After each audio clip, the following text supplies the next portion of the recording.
Oh, hello. I'm Penryn artist Sam Bradbury, and I'm working with Falmouth Library to bring you this workshop of how to make an animation wheel. So, welcome. My name is Sam Bradbury, and I'm going to be talking to you about how to make your very own phenascetoscope. And that's a bit of a mouthful, so I'm going to be calling it an animation wheel. Essentially what it is it's a very, very old method of animating. So they were first conceived of in France in the 1830s, and how it works is you have a circle, and around it you have these different images, and they're ever so slightly different to the next one each time. So for instance, this face, he goes from looking a little bit shocked to fairly small mouth. His mouth's getting slightly bigger each time into a giant big grin, and then slightly smaller again, back to the start. And it's very important that it does go back to the start, because when this is spinning, it wants to be a smooth transition. This other one I did was just patterns to see what it looks like, and it looks pretty amazing.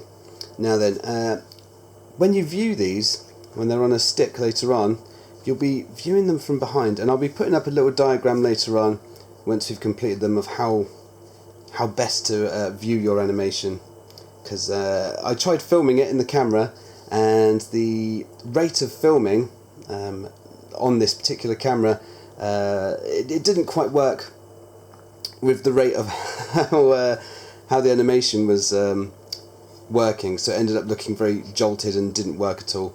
But I did do I took some photos to try and give an impression of what it looks like when finished. Now then, before we begin making them, let's have a little look at what we're going to need. Now then, what are we going to need? That's always the first thing we do in these videos. So, to start with, you're going to need a piece of white card. If you've got a coloured card, that'll work just as fine, but bear in mind, you're going to be drawing your design onto this, so white is ideal. A pair of scissors. A compass for drawing circles later on. If you don't have a compass, don't worry, because you can do it just by drawing around small plates and things like that, and I'll be talking a bit more about that later on. A pencil for drawing, of course. Something to actually put your animation wheel on. So I've got an old paintbrush, but you can use a piece of doweling, or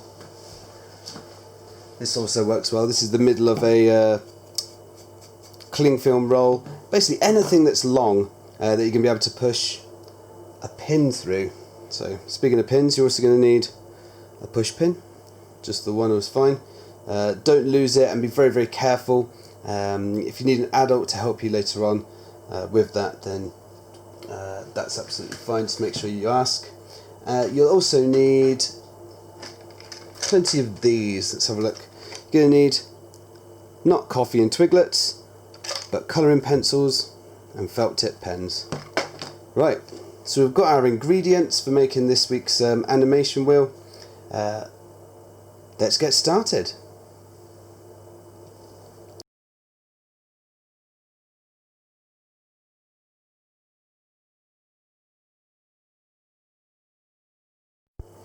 Now then, to start with, we've got our white card, and we've got our compass, set of compasses. So if you don't have a set of these in the house, or you might not be allowed to use them because they can be quite sharp and things, then don't worry, because I'll be showing you as well how you can use just small plates and things you've got around the house. Anything round that you can draw around, you can use to do this. So to start with, if you have got a compass, then just going to place that in the middle. You want a nice big circle, as big as it will go on the page. I've got that roughly in the middle. Ooh. There we go. Now then, I don't want to lose that middle, because I'm going to need that later, and I'm going to need a smaller circle inside as well. So there we go. I've drawn, I don't know if that's very easy to see, but there's a large circle and then a smaller circle in the middle. Now then, what I'm going to do is just quickly show you. If you haven't got a compass, don't worry. A plate will do. All you'd have to do is draw around that, and then cut it out. So here's one I've got here. You will need another circle in the middle, so I'm just going to use this for a minute. It's just a reel of sellotape. Now then, you do need to find that middle. If you used a compass, you should be able to find it from the hole you made. If not, don't worry, because that's very simple as well. All you have to do is take this circle, and you'd have to put it on another piece of paper and draw around it, and then cut that out. You then take this other circle, fold it neatly in half, fold it in half again. I'm doing this very quickly. I think you'd be taking your time a little bit more. Match it up, put it with the edge of the circle, so you want those edges to be perfectly tight, and then where that points to in the middle is your centre. Right, that's our first step. There's quite a lot of drawing and measuring and things involved with this to begin with, so you might need some extra help. This is quite an advanced one compared to some of the other ones that we've been doing, but with the help of an adult you should be able to muddle through. Now then, our next bit is we're going to need to know where to cut our gaps to view our animation through. So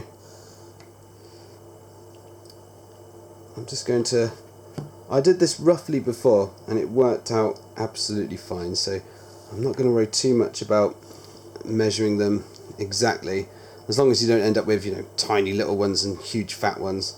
You should be alright. And you can do any number really. You could stop at 4 and your animation would be very, very simple, but the more sections you have, the more fluid and kind of the more smoother your animation will be, because there's going to be more frames, more sections for you to put your animation in. Now then, I've done that. That's all the measuring and things done. Now we're going to cut things out. Okay, so time to cut things with our scissors. Now you're not going to be cutting sections out at all, but where you've drawn these lines from the smaller circle to the larger outer circle, what I'm going to get you to do is just, if you can see, I'm just cutting a little triangle out around that line. There we go. So it's almost, as long as you don't go right into that circle. Now then, you don't want them to be giant, but you don't want them to be too small either that you can't see through them. So on one of these I did as a test, I didn't do the holes the same size and it still worked absolutely fine, so you don't have to worry too much, as long as it ends up looking like a nice wheel. Looks a bit like a sun or a flower of some sort. There we are. Right, one more. Now then, I said before, I do rush through these things, but you can take your time and make it a lot neater than I do. Right, that's all the tricky bit done. Next is the fun bit. Now we get to choose what it is we want to animate. Now, and I've done smiley faces and things before and changed the expression on their face, but you could have anything. You could have a dog walking or something like that. I think what I'm going to do is I'm going to do a little stick man doing a somersault. So now I'll talk to you a little bit of how we're going to do that, because when he starts his somersault, he wants to have finished his somersault when you get back to the top here. Okay, so let's look at how that's done. So here we go. I've drawn my cartwheeling man, and a little tip.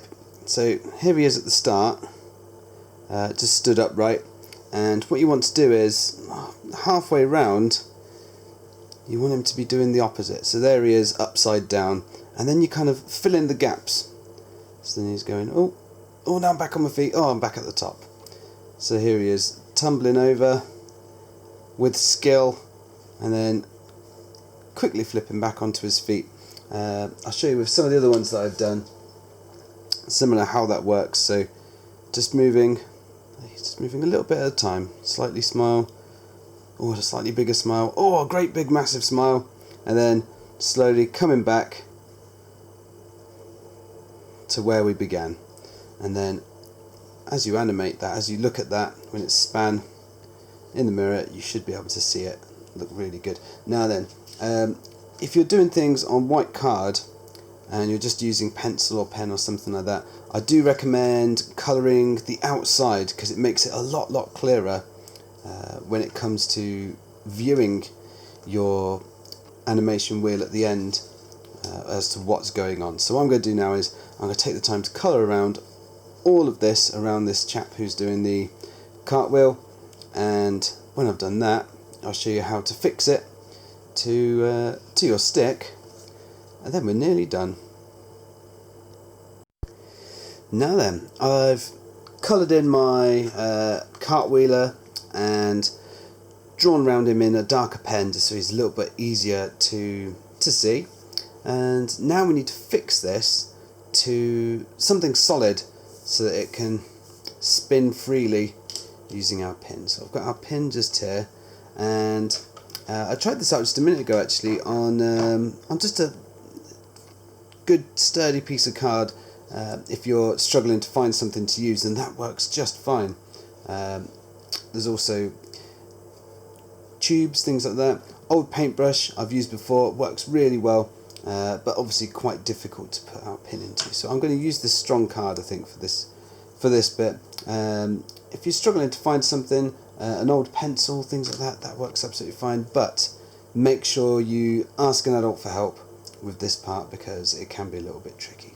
But I'm going to show you a couple of tips on how to do it nice and safely. So if you're going to put a hole through something with a pin, make sure you've got something soft on the other side to push through to. Either a rubber or a lump of blue tack is ideal. So make sure you can find that there, and then you should be able to push through nicely without damaging yourself, without pushing it into your thumb or anything like that. I have seen it happen. Please don't push these into your thumbs. Same thing, as long as you've got something soft on the other side, then you're fairly safe. But do ask an adult for supervision or for help if you need to. Now then, right, we do need to fix this to something, so let's give it a go. Let's fix now. I've made my hole in the centre of that one. I need to do this one now, so I'm going to use the rubber this time. Just I want to get that dead in the middle. Lovely. Now you might even want to keep a piece of blue tack or rubber there actually, just for a bit of safety. And then, oh lovely. Now then, you're not going to see the animation this way. What you have to do is turn it around and look at it. If my hand was a mirror here, you'd spin it and look through those holes. I'll be showing you a little diagram and some old pictures of other people using them to give an impression of how you will be viewing your animation wheel. But that's that complete now. Now what you've got to do is find a mirror and give it a spin. I'll do a little animation of what this cartwheeler looks like, just so you can see how it ended up. Right, good luck, and enjoy your kinesthetoscope. No, phenascetoscope, sorry. I told you it was a mouthful. I'm going to keep calling it an animation wheel myself. Right, thanks for watching. Here you can see how I've attached our animation wheels to not just the cardboard, but also the paintbrush and the cardboard tube as well. And I tested them out, and they all work absolutely fine. Now then, to view your animation wheel using a mirror, here are some images that best show how that works. So you're going to be looking through the back of your wheel, through the gaps that you cut out with scissors, into the mirror, and then the reflection that you see back when you spin your wheel should be moving as the wheel turns. Here's some examples of some real-life Victorian phenascitoscopes.